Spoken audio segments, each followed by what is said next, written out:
জয় তু মা রূপময়ী, জয় মা তারা সিদ্ধেশ্বরী, হর হর মহাদেব। ইনি হলেন আমাদের গুরুমা। মায়ের আশ্রম হলো 6 নম্বর নিমচাঁদ মৈত্র স্ট্রিট, বনহুগলি, কলকাতা 7,35,000। মায়ের সম্পর্কে কি বলবো, যতটাই বলবো ততটাই কম বলা হবে। মায়ের আশ্রম থেকে বিনামূল্যে প্রত্যেক মাসেই বলতে গেলে সারা বছর প্রত্যেক মাসে অজস্র অগন্তি প্রকল্প বিনামূল্যে প্রদান করা হয়।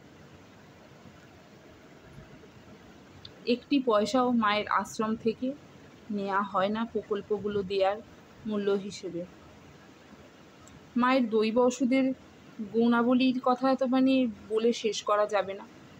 আমি 2-1টা ওষুধ নিয়েছি, তারও উপকার আমি পেয়েছি এবং আমার যারা পরিচিত তাদের কাছ থেকেও শুনেছি মায়ের ওষুধের কোনো জবাব নেই।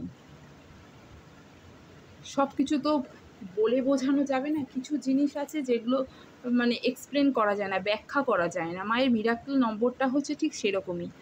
প্রত্যেক দিন মায়ের মিরাক্কেল নম্বরটা ব্যবহার করি। হ্যাঁ, সকালবেলা উঠেই মায়ের মিরাক্কেল নম্বরটা ব্যবহার করি। মনে হয় যে হ্যাঁ, একটা প্রোটেকশান নিয়েছি, একটা বডিগার্ড হিসেবে কাজ করে, যে হ্যাঁ এই নাম্বারটা আছে আমার, রাস্তায় বেরোলে কোনো বিপদ হবে না। এটা একটা বিশাল বড় ভরসা। সেই ভরসা মা প্রত্যেক দিন সকালবেলা আমাদের প্রদান করে।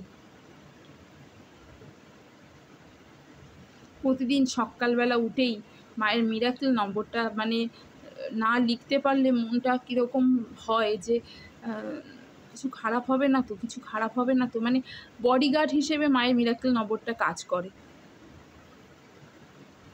সব জিনিস সব কিছু তো ব্যাখ্যা করা যায় না, প্রত্যেক দিনের ঘটনা সব তো নোট ডাউন করা যায় না। তবে বিপদে আপদে সমস্যায় মায়ের নাম নিয়ে সেই সমস্যা থেকে অনায়াসে বের হয়ে এসেছি। এটা এই ফিলিংসটা হচ্ছে নিজ নিজ ব্যাপার। যে না অনুভব করেছে, যার কাছে এই অনুভূতি নেই সে বুঝবে না। মায়ের সম্পর্কে যতটা বলবো ততটাই কমই বলা হবে, হয়তো গুছিয়ে সব কিছু বলেও উঠতে পারবো না, তার জন্য আমি ক্ষমা প্রার্থী। কিন্তু একটা কথাই শুধু বলবো, মা তুমি আছো, তুমি থাকবে। হ্যাঁ, তোমার চরণে ঠাঁই দিও, সারা জীবন যেন তোমার চরণে থাকতে পারি। জয় তোমার রূপময়ী।